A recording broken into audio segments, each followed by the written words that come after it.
네, 여러분 안녕하세요. 프리맨입니다. 오늘은 종목 선정보다 중요한 걸 한번 들고 와봤는데요.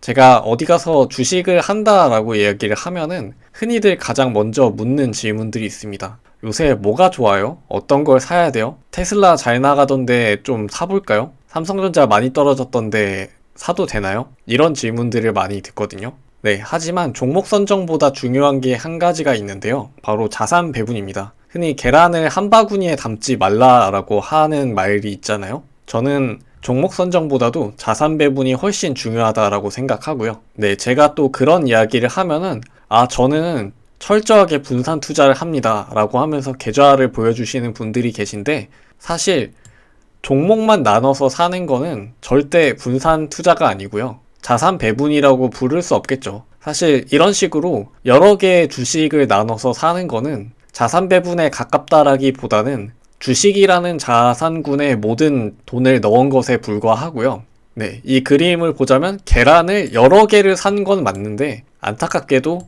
모든 계란을 한 바구니에 담은 거와 동일하다라고 볼 수 있습니다. 네, 그리고 또 자주 듣는 질문이, 특히 요새 많이 듣는 것 같아요. 지금 7만 전자가 깨졌는데 사도 되나요? 네, 저는 솔직하게 말씀드리면 저도 잘 모르겠습니다. 네, 제가 그걸 알면 벌써 부자가 됐겠죠. 언제 사야 하는지 알고 언제 팔아야 되는지 알면은 네, 그 사람은 반드시 부자가 될 겁니다. 그것도 빠른 시일 내에요. 저도 사실 마켓 타이밍을 잘 모르고요.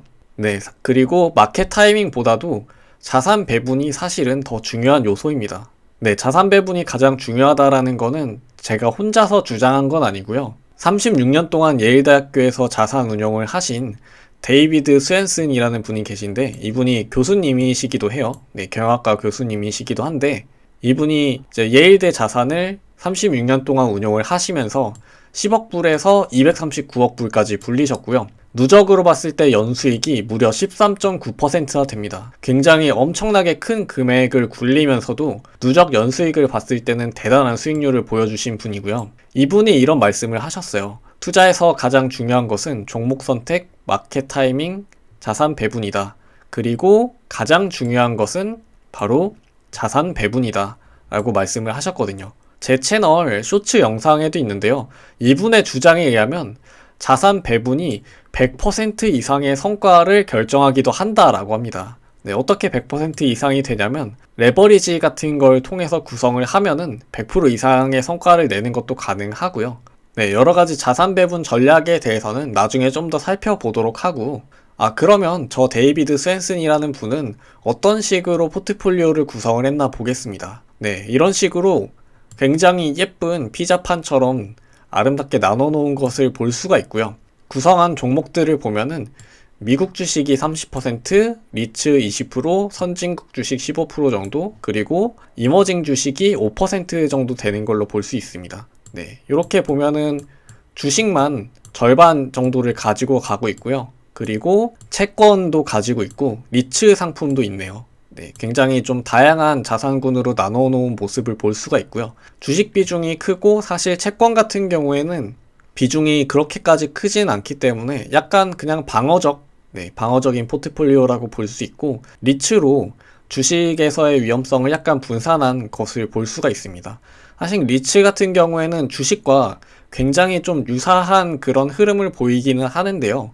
가장 중요한 거는 지속적인 현금 흐름을 가져다 주기 때문에 최악의 상황에서의 방어력이 주식보다는 높은 편입니다. 네, 이런 식으로 포트폴리오를 구성을 했을 때 누적으로 연 13% 정도를 했다라는 걸 볼 수 있고, 그리고 단순히 특정 주식에 올인을 하는 게 아니라 철저하게 시장을 분배한 걸 보실 수가 있습니다. 네, 미국 주식이라거나 선진국 주식, 이머징 주식, 이런 식으로 시장 자체에도 분리를 한 것을 볼 수가 있고요. 네, 저도 마찬가지인데요. 저도 사실 주식으로도 가지고 있지만 채권, 그리고 금, 부동산 대부분은 리츠고요. 네, 원자재도 일부 들고 있습니다. 현금까지도 가지고 있고요. 이런 식으로 포트폴리오를 분산을 하다 보면은 최근에 발생한 하락장처럼 위기의 순간이 왔을 때 조금 덜 아프다라는 거를 말씀을 드리고 싶네요. 물론 주식이 하락하면은 자산이 하락을 하고 마음이 아픈 건 똑같긴 한데, 상대적으로 저는 좀 덜 맞고 있는 것 같아요. 코스피가 지금 한 6% 정도 네, 한 달 동안 6% 정도 떨어졌는데 제 포트폴리오는 아직 2%도 안 떨어진 걸로 봐서 네, 그래도 방어력이 꽤 높은 게 아닌가라는 생각은 들고요. 네, 그리고 이런 포트폴리오를 짜는 게 단순히 뭐 저나 특정한 어떤 사람의 주장일 수도 있겠지만, 네, 이 이론은 한편으로는 노벨 경제학상을 만들어낸 이론이기도 합니다. 해리 마코이츠라는 분이 네, 불과 14장짜리 논문으로 노벨 경제학상을 수상을 하셨는데요. 바로 이런 내용들을 담고 있는 현대 포트폴리오 이론을 가지고 노벨 경제학상을 수상을 하셨거든요. 단순히 몇 명만의 주장이 아니라 이게 좀 경제학적으로도 검증이 된 방법이구나 라고 볼 수 있고요. 이 마코이츠라는 사람이 이런 이야기를 했어요. 분산 투자는 유일한 공짜 점심이다 라는 이야기를 했고요. 어떤 맥락에서 그런 이야기를 한 거냐면 상관관계가 반대이거나 낮은 종목들로 포트폴리오를 구성을 하면은 동일한 위험을 가지고도 변동폭을 줄일 수 있다 라고 주장을 했고, 실제로도 그렇습니다. 네, 조금 쉬운 예를 한번 들고 와서 설명을 해 드려 볼게요. 예를 들어서 양산과 우산이라는 두 가지 투자 상품이 있다라고 가정해 봅시다.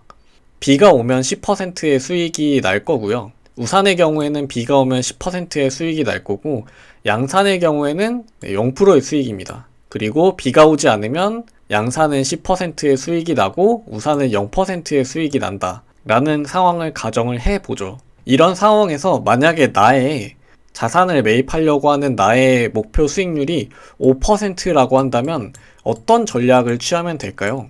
네, 사실 어떤 거를 사던지 간에 목표 수익률 5%에 도달하는 거는 동일합니다. 사실 비가 온다 안 온다가 50대 50이라는 확률이라는 가정하에 기대값은 어떤 걸 사던지 동일하거든요. 하지만 현실에서의 결과는 10% 아니면은 0%라는 굉장히 극단적인 수익률을 보여주게 되겠죠.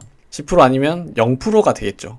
자, 그러면 변동성을 줄이고 5%의 확정 수익을 얻는 방법은 없을까요? 네, 있습니다.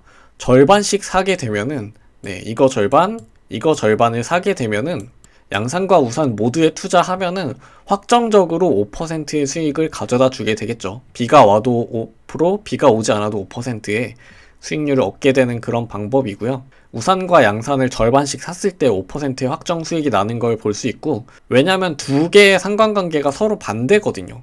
상관관계가 반대 관계에 있기 때문에 이 자산군을 적절하게 섞으면 5%의 확정 수익이 발생한다는 걸 볼 수 있고요. 네, 누군가는 또 이렇게 말씀을 하실 수도 있을 것 같아요. 현실 세계는 우산과 양산이 아니지 않느냐.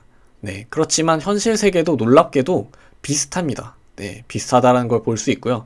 첫 번째는 최근에 가장 유명해진 올웨더라는 포트폴리오를 살펴보면은 올웨더 포트폴리오를 약 13년 정도를 투자를 했을 때 평균 수익률은 7.42% 정도 되고요. 그리고 표준 편차는 7.34, 그리고 여기서 주목해 봐야 될 점은 가장 안 좋은 해에도 3%밖에 손실을 내지 않았고 순간 최대 손실이 마이너스 11.98%밖에 안 됩니다. 미국 시장 주식에 올인한 경우를 살펴보면은 미국 주식이 사실은 수익률은 좀 더 높긴 하지만 표준 편차는 훨씬 크고요. 그리고 가장 좋지 않았던 해에는 마이너스 36%나 손실이 난 걸 보실 수가 있고, 최대 하락폭은 무려 50%가 넘는다라는 걸 보실 수가 있습니다. 사실 수익률은 약 1.3% 정도 차이가 나는데요. 주식이 위험성이 더 높은 자산이기 때문에 어떻게 보면 당연하죠.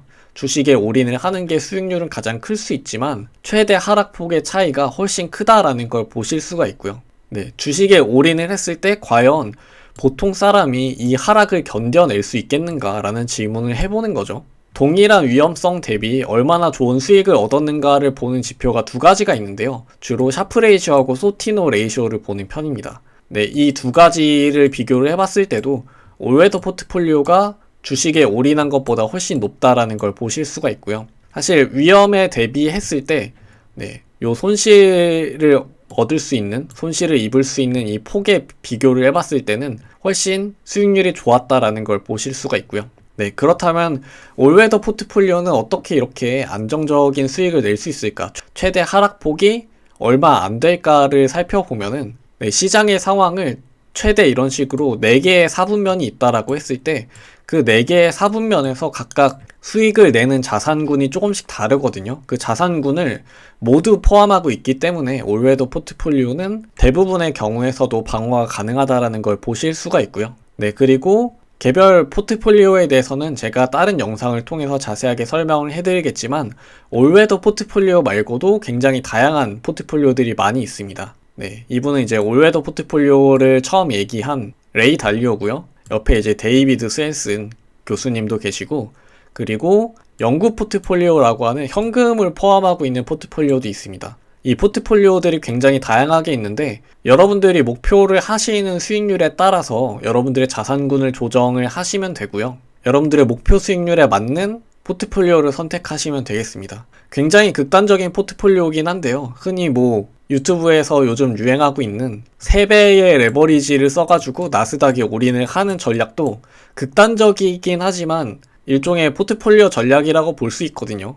위험을 가장 최대화하는 방법인 거죠. 네, 마치면서 정리를 한번 해볼게요.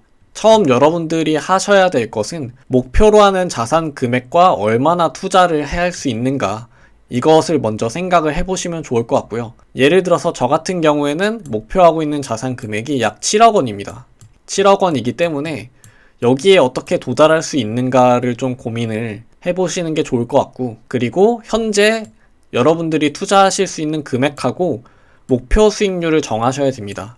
내가 월 300만원씩 투자를 할 수 있고 나는 1년 목표 수익률을 7%를 얻고 싶다 라는 생각이 있으시면은 거기에 맞는 포트폴리오를 정하시면 되고요. 거기에 근접한 자산 분배 전략을 고르시면 되겠죠. 포트폴리오를 고를 때 자산을 어떻게 분배를 하면은 그 목표 수익률에 근접해지는지 적절한 자산 분배 전략을 고르시면 되고요. 그 이후에 하실 거는 꾸준히 투자를 하시면서 주기적으로 리밸런싱을 해서 이 자산 분배 전략에 맞게 자산을 맞춰주시면 되겠습니다. 네, 이렇게 종목 선정 혹은 마켓 타이밍보다 더 중요한 자산 배분 전략에 대해서 알아봤고요. 개별 자산 분배 전략에 대해서는 나중에 다른 영상에서 추가로 설명을 드리도록 하겠습니다. 구독과 좋아요 한 번씩 눌러주시고요. 저는 프리맨이었습니다.